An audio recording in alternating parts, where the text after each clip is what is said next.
in the places where young people travel a lot, like, say, the Inca Trail in Peru or in the Southeast Asia, you know, people just leave a book, and they leave their name on it and a little note.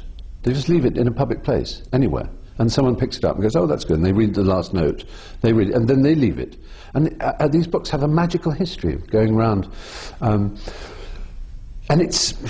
Travel and reading are, you know, to me, such extraordinary pleasures that I couldn't conceive of life without them. And they constantly teach you. They don't just teach you about the rest of the world, they teach you about where you come from. There's a saying, I think it was Kipling said about England, where he came from, so what do they of England know that only England know?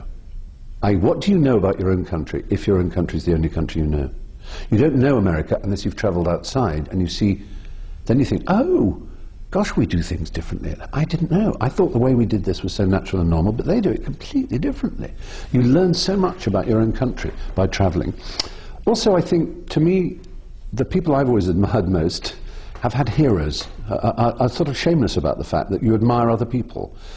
If there's a phrase that makes my heart sink, it's not impressed. You know, people who just say, yeah, I saw it, not impressed. You know, as if, well, who cares whether you're impressed? It's such a, you know, it's such a vain thing to say, as if your standards are so high that, you know, you need to be impressed. To impress me, you've got to be damn good. I mean, there are things we don't like, there are things we think are substandard or, you know, ordinary, which we can turn away from. But it's wonderful to rush headlong at something with enthusiasm, like a puppy, for things you admire and people you admire. Sometimes they'll disappoint you, you know, some great singer or some fabulous painter or writer may turn out to have had a pretty horrifying private life, or to do unpleasant things to animals or whatever. But to admire is enormously helpful. I think, because it's one of the most natural things, and mentoring is, of course, at the heart of this. One of those natural things is to sit at the feet of a master and to learn. You know, you see it in all cultures. In Eastern cultures, you have a very particular image of the, you know, like Kung Fu or something, you know, with Grasshopper sitting at the feet of his Shaolin priest, teaching him so many things about mind and spirit and body and so on.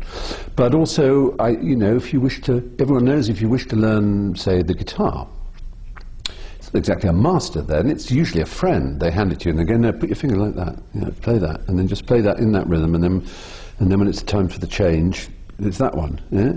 And you, wow, and say, oh, I found a new chord today, look at this.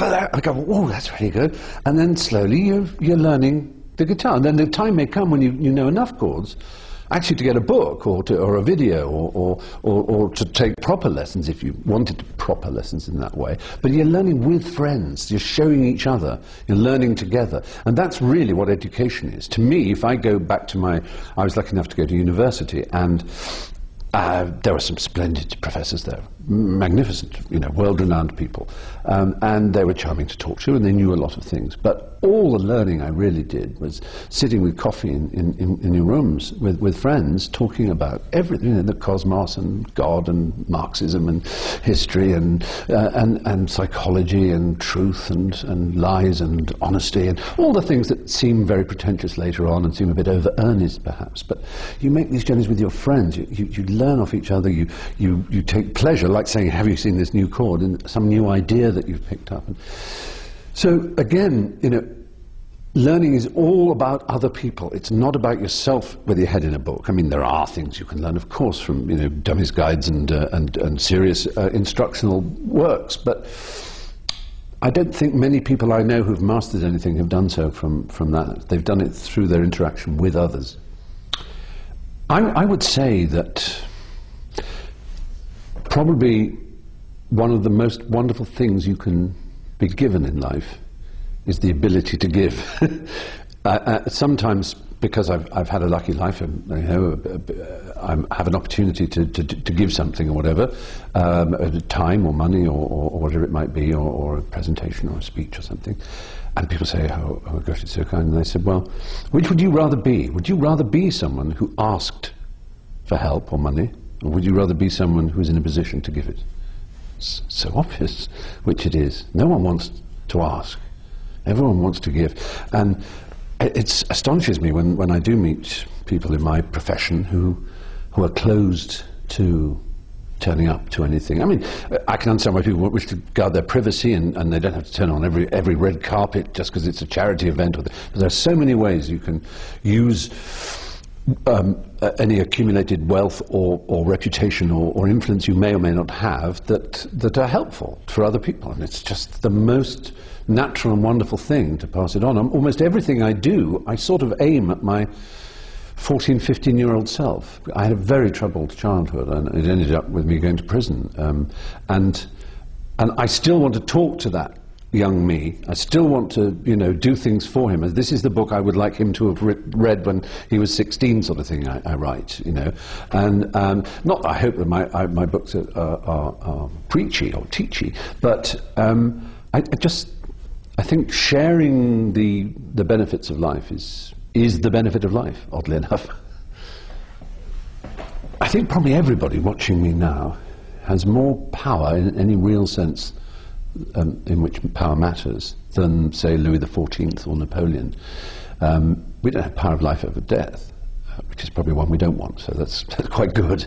But just in terms of when Napoleon wanted to know something, he would have to send people out to Egypt and bring back a stone or something, and scholars would gather and talk about it. And similarly, if he wanted a spice, ships go away and come back. We can go into stores on the corner of the street where the bounty of all 5 continents is heaped up in ways that has never been known. We have access to everything, and most importantly, to information, to knowledge. But is it knowledge? And where does it come from? How can we trust it? And is knowledge the same thing as truth? Is knowing that the Spanish Armada attacked Britain in 1588 actually knowledge? Or is it just simply, in today's technology terms, a sort of piece of metadata that's just flagged in history? It's really no more than that. Without knowing what that means, 1588 Armada, it's pointless, or 1776, or whatever date you choose. And for me, I think the history of the world that has arrived at this point where I can speak and it can be watched by people in all kinds of ways and all kinds of devices and can stay for eternity resting on servers and who knows where, the whole thing of this, it all comes from inquiry. It all comes from open inquiry, and the word really is empiricism, which is a strange word, but what it means is testing things. You don't take anything on trust. You test it out. If a book says, this is, you shall have, you shall have no foreskin, or you must not eat shellfish, you can choose to say this is the word of a divine being, if you like. It doesn't really get you very much further forward, but it can connect you to your history and your people, and I'm not here to disrespect that. Those happen to be laws that are from my people, as it happens, and I don't well, the first one I had no choice on, but I eat seafood, I eat oysters or whatever. But for the rest, I need to know why someone is telling me what is the case. I need to question it and to test it. Authority comes from the validity of information, being repeatable, being open, being free, and not coming with a threat, and not being just told this is the case and you must believe it or you die. Which is, as we know, probably the biggest problem facing the world, the people who say things like that. And unfortunately, it's the young that they appeal to. You're unlikely to find the 50-year-old being converted to a fundamentalist belief in something, which means that they think people should die for not believing the right thing or for using casual language about their divinity or whatever. You won't find a 50-year-old who, you may find one who's grown up like that. We won't persuade a 50-year-old to behave like that. They just know the world too well and go, come on. But unfortunately, an 18-year-old who's lost or feels the world is unjust, and, he's right, it is unjust. The world might be better if we were all ordered and we all behaved. It might be. But we know that, ordered is a dangerous word. And that the riotous, chaotic freedom we enjoy, which causes so much of a headache for all of us, is infinitely better than the rigidity of tyranny and control. And religious fundamentalism is just another kind of